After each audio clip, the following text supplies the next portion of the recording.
Salut à tous et bienvenue dans cette nouvelle vidéo. Alors dans cette vidéo, je vais vous donner les ficelles pour vous montrer comment créer des bandes dessinées et des mangas. Alors pour ce faire, je vais vous présenter 6 ouvrages de référence que j'ai spécialement sélectionnés pour vous. Allez, c'est parti, on y va!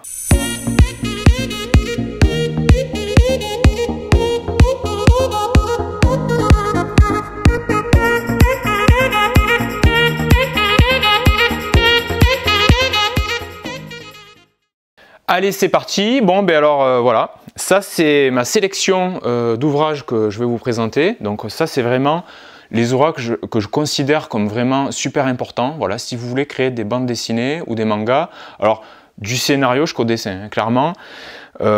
C'est vraiment des ouvrages que certains je les ai lus plusieurs fois, donc c'est vraiment pour moi c'est les meilleurs ouvrages qui existent sur le sujet. Donc voilà, c'est ceux que je conseille. Alors je tiens à préciser que je ne suis pas sponsorisé, donc voilà, je ne gagne absolument rien. Voilà, on ne m'a pas payé ces livres, hein, je les ai achetés mon argent d'ailleurs il y a très longtemps, hein, celui-là j'ai dû l'acheter il y a 15 ans au moins minimum. Voilà, donc je vais commencer par vous présenter ces 6 ouvrages un par un. Alors voilà, ça c'est L'Art invisible de Scott McCloud, donc c'est vraiment un ouvrage ultra puissant. Franchement, ça m'a ouvert les yeux vraiment sur la véritable bande dessinée, parce que c'est vrai que la bande dessinée souffre de certains stéréotypes qui sont assez négatifs. Hein. On pourrait imaginer par exemple certains disent que la bande dessinée c'est le cinéma du pauvre, alors que pas du tout. La bande dessinée est c'est un média qui, en tout cas, qui a des qualités que n'a pas le cinéma et que n'a pas même d'autres médias. Donc vraiment, la bande dessinée, c'est vraiment c'est quelque chose d'exceptionnel pour exprimer certains concepts. D'ailleurs, Scott McCloud a eu vraiment l'incroyable intelligence d'exprimer son ouvrage à travers une bande dessinée. Donc vous voyez, en fait, il explique tous les mécanismes de la bande dessinée sous forme de bande dessinée. Alors, je vais vous lire les critiques qui sont faites sur ce livre, parce que je pense que c'est vraiment, enfin, voilà, c'est un gars vraiment super intelligent. Alors je vais vous lire un peu les critiques. Alors Neil Gaiman a dit: vous devez lire ce livre. Publisher Weekly cite, alors je cite: un travail rare et excitant qui utilise ingénieusement la bande dessinée pour expliquer ce qu'est ce média. Alan Moore dit: L'Art invisible est tout simplement la meilleure analyse de la bande dessinée que je n'ai jamais lue. Will Eisner: bravo, l'art invisible fait date dans la reconnaissance intellectuelle de la bande dessinée comme un moyen d'expression essentiel. Tous ceux qui sont intéressés par cette forme littéraire doivent lire cet ouvrage. Matt Groening: si vous êtes déjà senti honteux à l'idée de gâcher votre vie à lire des BD, alors lisez immédiatement l'ouvrage de Scott McCloud. Vous continuerez à gâcher votre vie, mais vous saurez pourquoi et vous en serez fier. Ou encore Art Spiegelman: astucieusement déguisé en une bande dessinée facile à lire, l'ouvrage de Scott McCloud explique simplement les secrets du langage BD. L'ouvrage de bande dessinée le plus intelligent que j'ai vu depuis très longtemps. Critics: on peut espérer que l'art invisible pourra contribuer à faire prendre conscience aux auteurs de BD et à leurs futurs collègues de la richesse du terrain qu'ils ont la liberté d'explorer. Et Benoît Peters: on ne peut que souhaiter une traduction française de cet ouvrage étonnant. Alors ce qui est chose faite, maintenant on a la chance d'avoir cet ouvrage à disposition. Donc vraiment c'est super bien, ça va vous expliquer les mécanismes vraiment profonds de la bande dessinée. C'est vraiment, enfin voilà, c'est vraiment un superbe ouvrage. Ça va vous expliquer les concepts vraiment profonds de la bande dessinée. Ça va loin. Voilà, donc cet ouvrage va vous dévoiler la puissance de la bande dessinée, ça va parler des codes cachés de la bande dessinée, ça va vous parler des mouvements artistiques, ce qui est très important pour savoir comment on se situe par rapport à la bande dessinée, et comment la bande dessinée est apparue, et comment aussi elle a souffert d'une mauvaise réputation à ses débuts. Hein. À la base, la bande dessinée, certains disaient que c'était vraiment pour les attardés. Maintenant, c'est un média qui devient vraiment, enfin, depuis un petit moment quand même, mais en tout cas, c'est un média qui est très intelligent et qui est utilisé d'ailleurs pour intégrer dans la tête des gens des concepts vraiment puissants. Voilà, cet ouvrage va vous montrer comment bien gérer le découpage des cases, les onomatopées, le mouvement, l'action, le style à employer selon l'histoire que vous voulez raconter. Donc c'est vraiment un ouvrage incroyable. Même pour moi, alors ça vaut 15 balles. c'est vraiment de la tuerie. C'est excellent. Voilà, donc si vous avez en vue une carrière d'auteur de bande dessinée, ben, si vous n'avez pas ça, ben, il vous le faut, ça c'est clair. Ben, voilà, clair et net. Alors le second ouvrage que je vais vous présenter, toujours de Scott McCloud, c'est Réinventer la bande dessinée. Alors ouvrage excellent, pareil, ça coûte dans les 20 balles, 19 €. Là ça va vous présenter les 12 révolutions de la bande dessinée, ça va vous présenter la bande dessinée dans le monde du multimédia, voilà, comment elle a évolué par rapport à l'outil informatique. Il va évoquer aussi la bande dessinée interactive, donc c'est vraiment très intéressant, et il va aussi évoquer les modèles économiques autour de la bande dessinée. Alors je vais vous lire au dos ce qui est dit de ce livre. Alors, en 1993, Scott McCloud change radicalement l'image de la bande dessinée avec son best-seller international L'Art Invisible. Donc ça c'est l'ouvrage que je vous ai présenté avant. Une BD sur la BD qui décortiquait de manière à la fois simple et profonde les mécanismes du 9e art. À présent, Scott McCloud franchit une nouvelle étape, il décrit les 12 révolutions en cours dans la création, la lecture et la perception de la bande dessinée. De l'issue de ces révolutions dépend la place qu'occupera la BD dans la culture du nouveau millénaire.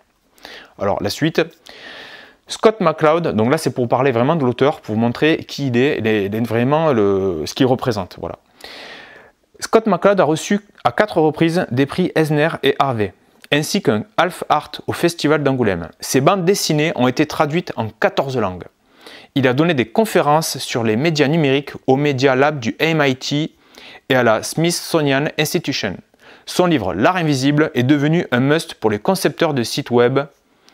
Son cerveau est officiellement classé parmi les armes et sujet à de sévères restrictions en matière d'exportation.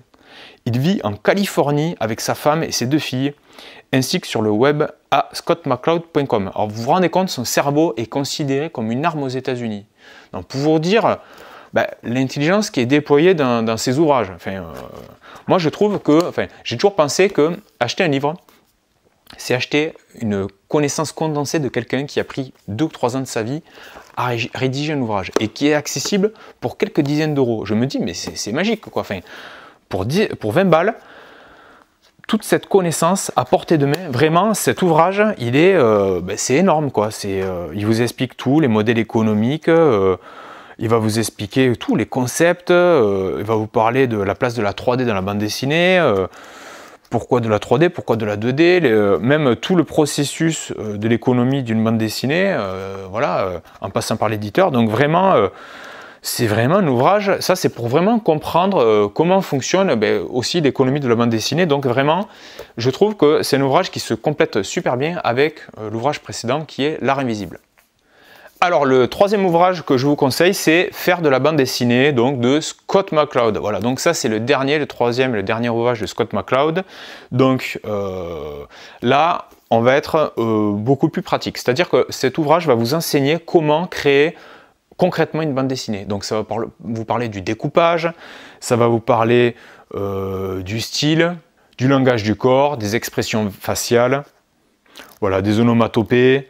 Voilà, il explique la construction d'une histoire dans sa globalité. Donc c'est vraiment un ouvrage qui est complet. Donc ça va de la construction de votre histoire au découpage des séquences, l'organisation des cases, les expressions faciales, le mouvement, le dessin des corps, etc. Donc c'est vraiment, là, pour vous montrer vite fait, voilà, il va vraiment vous expliquer tout ça en détail. Donc c'est vraiment un super ouvrage. Franchement, c'est top. Alors, évidemment, ce type d'ouvrage, c'est pas le seul qui existe, mais bon, étant donné que j'avais les 2 premiers de Scott McCloud, je me suis dit, celui-là, il me le faut aussi. Voilà. Mais en tout cas, quand vous avez les trois que je vous ai cités, franchement, là, vous avez vraiment de quoi faire. Alors, je vais vous lire rapidement au dos ce qui est écrit. Alors, reconnu parmi les plus grands noms de la profession comme le spécialiste des bandes dessinées, Scott McCloud analyse et développe l'ensemble des techniques propres au 9e art. Après L'Art Invisible, ouvrage de référence par excellence sur la bande dessinée, Scott McCloud élargit l'horizon de sa réflexion. Qu'il s'agisse de comics, de mangas ou de bande dessinée européenne, cet ouvrage de 272 pages vous aide à comprendre la construction de récits, le découpage des planches et des séquences, le choix des mots et des images adéquates, la création de mondes variés et crédibles, ainsi que la maîtrise du langage du corps et des expressions faciales. Voilà, donc, super ouvrage, je conseille.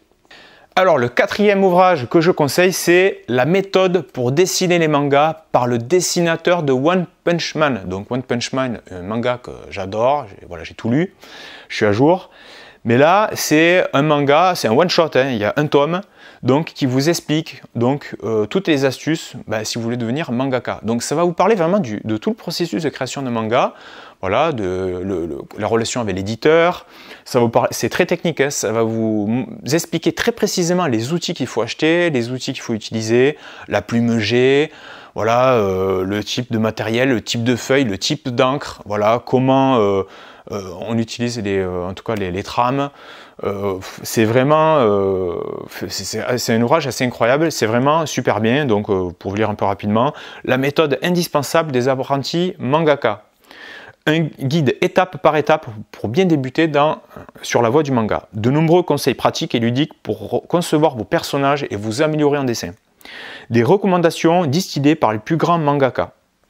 Voilà, donc en fait, c'est vraiment, alors c'est très dense, il y a beaucoup à lire, il y a toujours il y a beaucoup de pages très très condensées avec des photos, même du matériel à employer.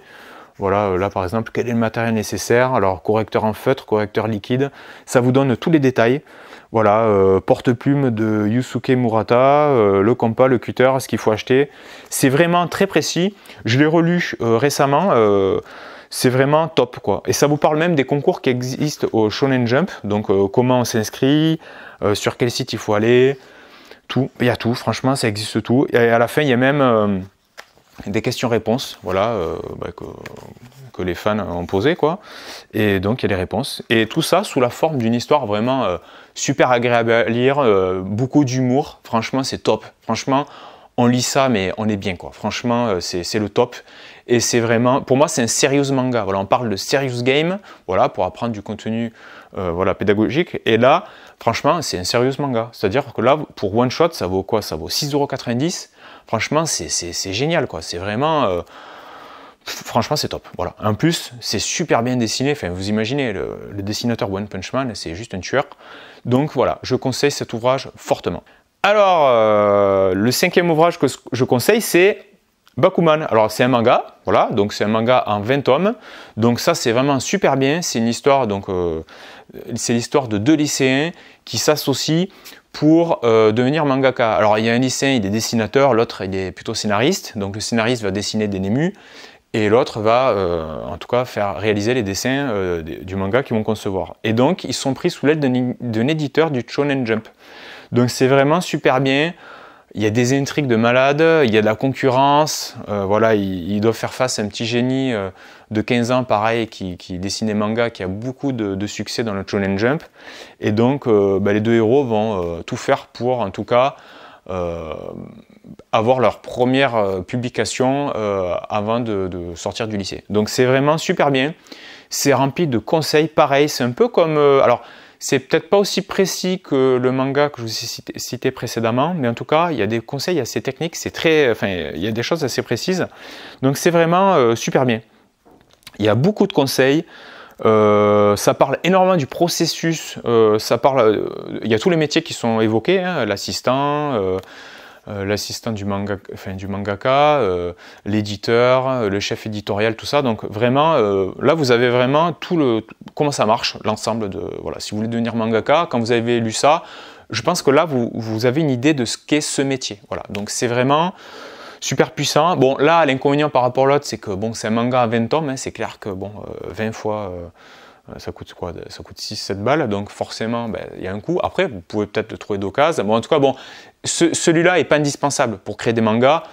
On va dire c'est un plus. Voilà. Mais moi, je l'avais déjà, mais ça, c'est vraiment une super série. Et c'est par les auteurs, donc c'est un manga qui est créé par les auteurs de Death Note. Vraiment, donc là, c'est fait par le duo de Death Note, donc c'est vraiment de la super cam, c'est clair, c'est voilà, de la tuerie, c'est super bien. Vraiment, c'est le top. Voilà, donc je conseille vraiment la lecture de ce manga. Voilà, ça ne vous empêche pas de tester. Je suppose que sur le site de l'éditeur, il y a moyen de tester quelques pages. Voilà, donc super manga, je conseille. Alors, le dernier ouvrage que je vous présente, c'est L'anatomie du scénario de John Truby. Alors ça, c'est le meilleur ouvrage qui puisse exister sur comment concevoir un scénario. Alors là, c'est pas une BD par contre, hein. Là c'est du lourd, hein. Là tu te bouffes 550 pages de texte. Et donc c'est vraiment un livre, vous voyez, là j'ai plein d'annotations. C'est vraiment un livre que j'ai étudié de fond en comble. Alors pour faire un petit résumé, voilà, je vous lis l'arrière de la couverture, puisque je trouve que ça parle. Raconter une histoire ne s'improvise pas, la narration est un artisanat qui, avant de pouvoir prétendre à l'art, exige le respect de règles que John Truby a rassemblées dans cette anatomie du scénario.